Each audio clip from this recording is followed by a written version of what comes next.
Why do you care so deeply about the opinions of people you wouldn't even ask for advice? Think about it right now.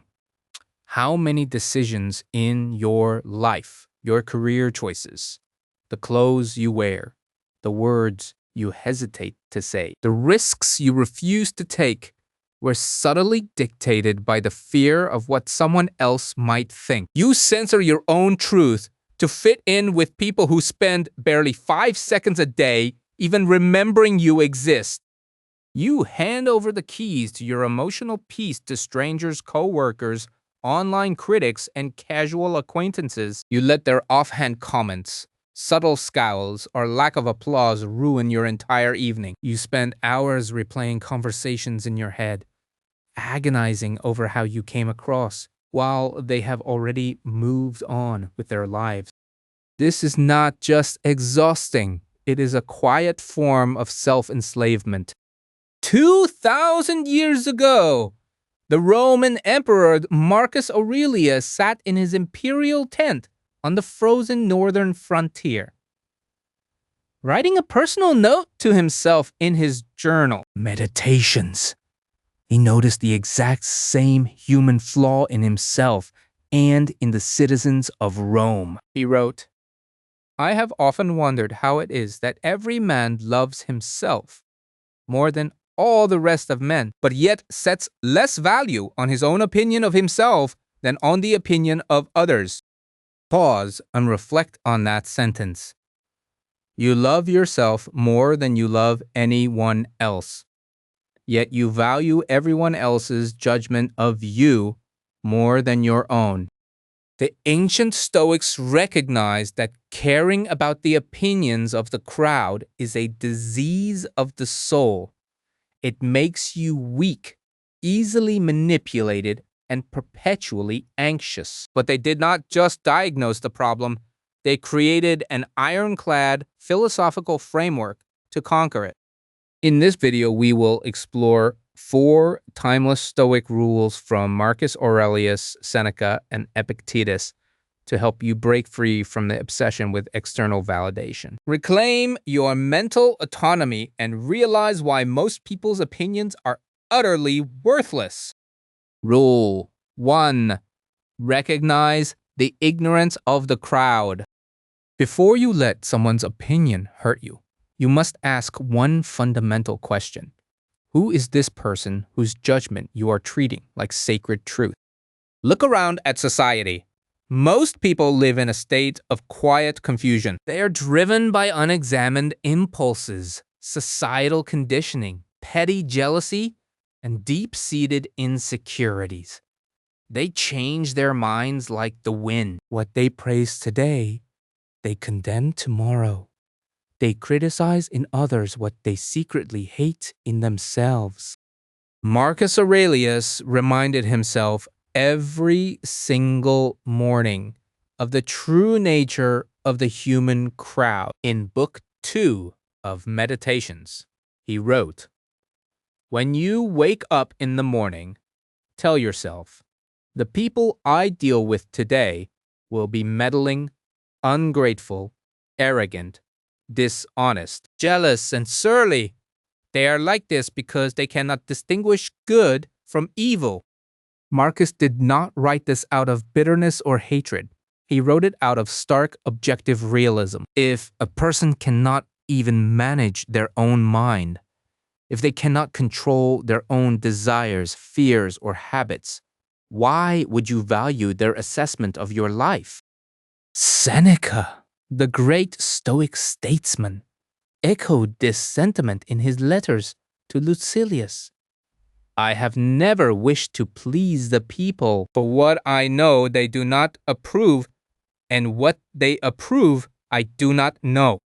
To seek the approval of the crowd is to lower your standards to the level of the crowd. If you want to live an extraordinary, virtuous life, you cannot measure your worth using the ruler of ordinary, confused minds. Taking life advice or seeking validation from people who haven't mastered their own lives is like taking medical advice from someone who is actively drinking poison.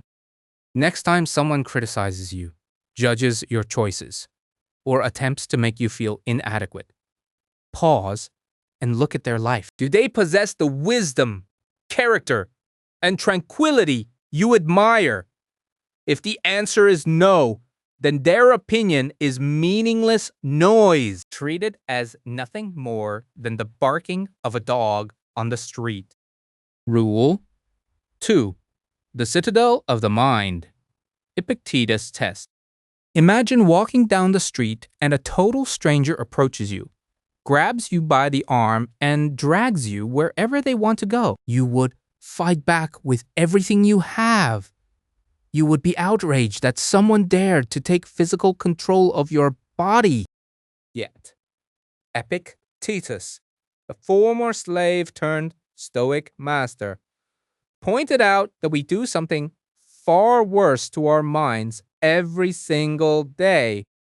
In the Enchiridion, Epictetus wrote, "If a person gave your body away to any passerby, you would be furious, yet you hand over your mind to anyone who happens to revile you, so that your mind becomes disturbed and confused. Have you no shame in this? Every time you get angry, hurt, embarrassed, or defensive because of someone else's opinion, you are willingly handing over the controls of your mind to that person. You are telling them, 'Here, take my peace of mind. You own my mood now. If you smile at me, I will be happy. If you frown at me, I will be miserable.' You become a puppet, and their words are the strings." The Stoics taught that your mind is an inner citadel, an unbreachable fortress. Nothing outside of your own reason can enter that citadel unless you open the drawbridge and let it in. An insult or a negative judgment is just a series of sound waves moving through the air or symbols on a screen. It has zero power to harm your soul, your character, or your intrinsic value unless you choose to adopt it as true. Marcus Aurelius stated this with absolute clarity. Choose not to be harmed, and you won't feel harmed. Don't feel harmed, and you haven't been. When someone forms an opinion about you, that opinion exists entirely inside their skull, constructed by their biases, their mood, and their limited perspective. It does not belong to you. It does not alter who you are. Leave their opinion where it belongs, with them. Retention. Rule 3. The impermanence of fame and praise. Why do we crave praise? Why do we want people to speak highly of us, to applaud our accomplishments, or to validate our worth? Because we naively believe that external praise gives us lasting value. But Marcus Aurelius tore down this illusion with brutal philosophical honesty. He spent his life as the most powerful man in the Western world. Millions of people cheered his name, erected statues in his honor, and bowed as he walked past. Yet he saw through the vanity of human applause.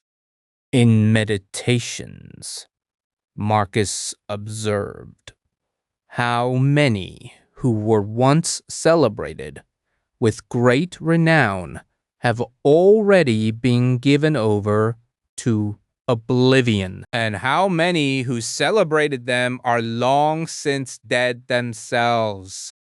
Think about the people who praised or criticized your ancestors 100 years ago.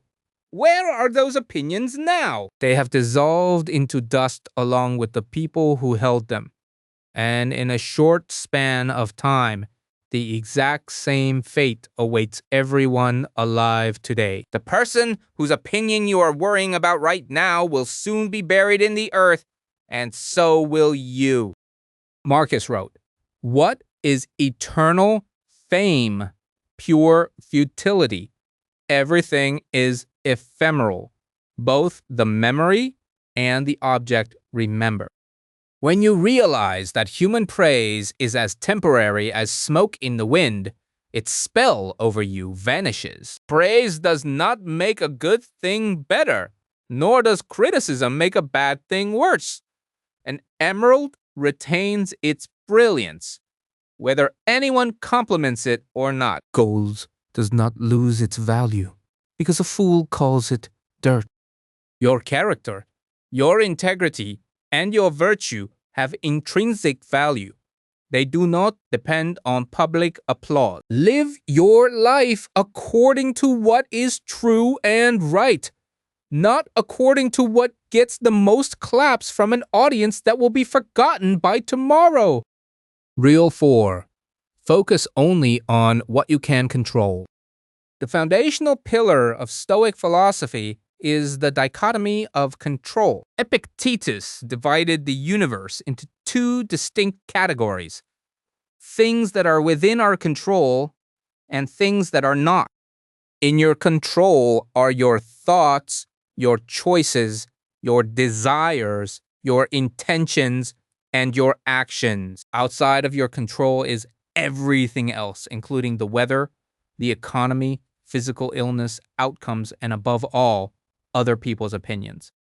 No matter how kind, noble, competent, or virtuous you are, you will never control how other people perceive you. You can be the sweetest peach on the tree, but there will always be someone who simply does not like peaches. If your happiness requires everyone to understand you, respect you, or like you, you are setting yourself up for guaranteed lifelong misery. Marcus Aurelius constantly reminded himself to stay within his own domain. He wrote, "It is high time you realized that you have something in you more powerful and miraculous than the things that affect you and make you dance like a puppet. Your duty is simple. Fulfill your own moral responsibilities. Act with justice. Speak the truth and treat others with dignity. How they react to your virtue is their business, not yours. If you act rightly and they misunderstand you, that is their tragedy, not your problem. If you speak the truth and they get offended, their offense is a reflection of their own internal weakness. As Seneca wrote, a wise man is self-sufficient. He needs nothing external to live a good life. In conclusion, reclaim your inner sovereignty. Living for the approval of others is a slow death. It forces you to wear a mask, to compromise your values, and to live a life designed by committee rather than lived with purpose. Starting today, take back your sovereignty. When you feel the urge to seek validation, catch yourself. When you feel the sting of criticism, step back into your inner citadel. Remember that most people's opinions are built on sand, driven by temporary emotions, and destined for oblivion.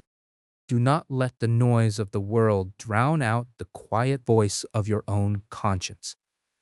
Focus on what is noble, what is true, and what is within your control. As Marcus Aurelius powerfully declared, "Worry not about what others think of you. Fulfill your duty, stand upright, and let the rest take care of itself."